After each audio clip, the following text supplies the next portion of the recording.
Hello बच्चों, आज हम संधि के अन्य भेदों के बारे में जो आपकी यण संधि और अयादी संधि है उसके बारे में बताएंगे। यण संधि में जिस तरह से आपने जैसे कि आपने गुण संधि में देखा था कि अ या आ के बाद अगर ई उ री आते हैं तो ई का ए, उ का ओ और री का अर हो जाता है। तो यण संधि में बिल्कुल उसका विपरीत है, क्योंकि ये गुण संधि में तो हमारा यहाँ हमारा प्रथम शब्द में के अंत में अ या आ रहा था और इधर हमारे ई या ई उ या री आ रहे थे। लेकिन हमारे यण संधि में जो हमारा पहला शब्द है उसका जो अंतिम अक्षर होगा वहां ई का होना जरूरी है, ई का, उ का या री का होना जरूरी है, जो कि गुण संधि में इस साइड में आपका ई उ री आ था। लेकिन यण संधि में पहले शब्द का जो अंतिम अक्षर है, अंतिम ध्वनि है, वो ई उ री होना जरूरी है। तो यदि ई उ री है तो उसका ई का य हो जाएगा, उ का व और री का र हो जाता है। तो यण संधि परिभाषा है कि ई बड़ी उ या री के बाद अन्य स्वर आए, कोई दूसरा असमान स्वर आए तो ई का या, उ का व और री का र हो जाता है। जैसे कि उदाहरण के लिए अति प्लस अधिक, यहाँ आपका ई, यहाँ प्रथम शब्द में ई उ री होना जरूरी है, तभी यण संधि होगी। और उसके बाद कोई भी दूसरा स्वर, असमान स्वर यानी कोई दूसरा स्वर आ जाए, लेकिन वो ई उ री नहीं आएगा, समान नहीं आएगा, कोई दूसरा स्वर आ सकता है।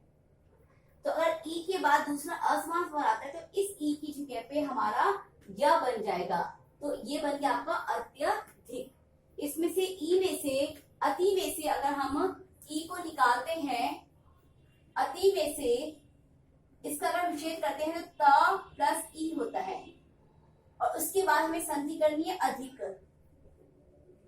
तो हमें संधि जो है, इसमें संधि जो है ई को हमें या में बदलना है। ई का बना या, तो आपका ये शब्द आधा ता है, ये आधा त य आधा ता य और या जो अ में मिल गया तो पूरा या बन गया अत्यधिक। क्या बना ये अक्षर?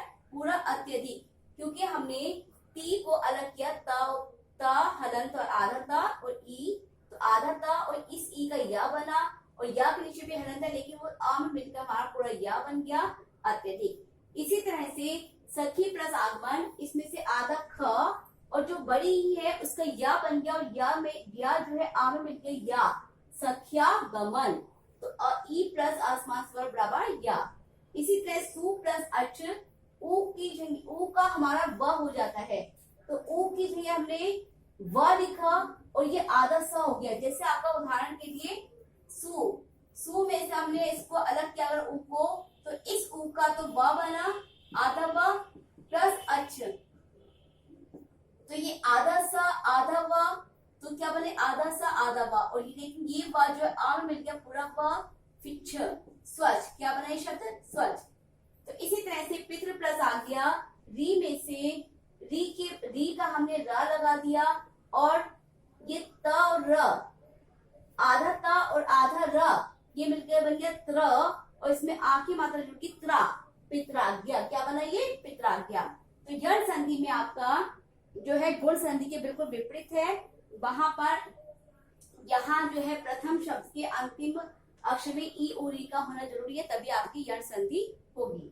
इसके बाद आता है अयादी संधि। अयादी संधि में बिल्कुल वृद्धि संधि जो आपने की थी कि यदि अ या के बाद ए आई ओ औ आता है तो उसका ए आई का आई बन जाता है और ओ औ का औ बन जाता है। लेकिन अयादी संधि में आपके इस साइड प्रथम शब्द का जो पहला अंतिम अक्षर होगा उसमें ए आई ओ औ का आना जरूरी है, तभी वो आपकी अयादी संधि बनेगी।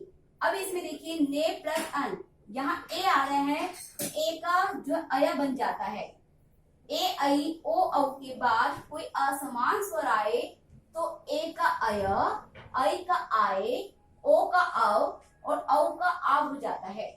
यहाँ देखिए एक, अगर ए के बाद असमान स्वर अ आया है तो इस ए के आपका क्या बन जाएगा? आया, यानी कि न में से अगर हमने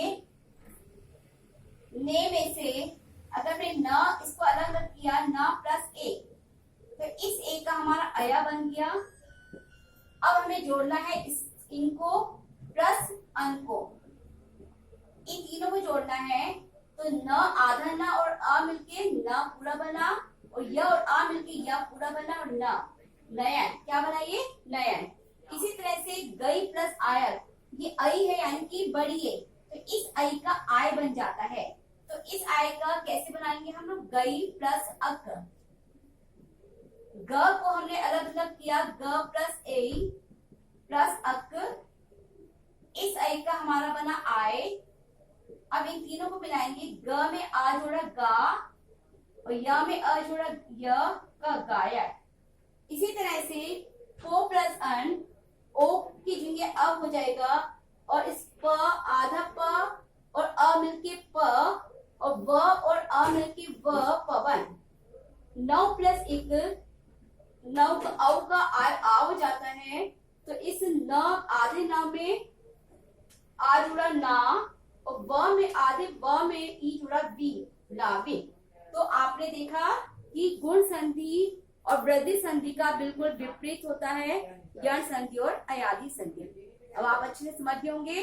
अब आपको एक पीडीएफ दी जाएगी, उस पीडीएफ पे कुछ प्रश्न दिए गए हैं, वो आपको करने हैं अपनी नोटबुक में। धन्यवाद।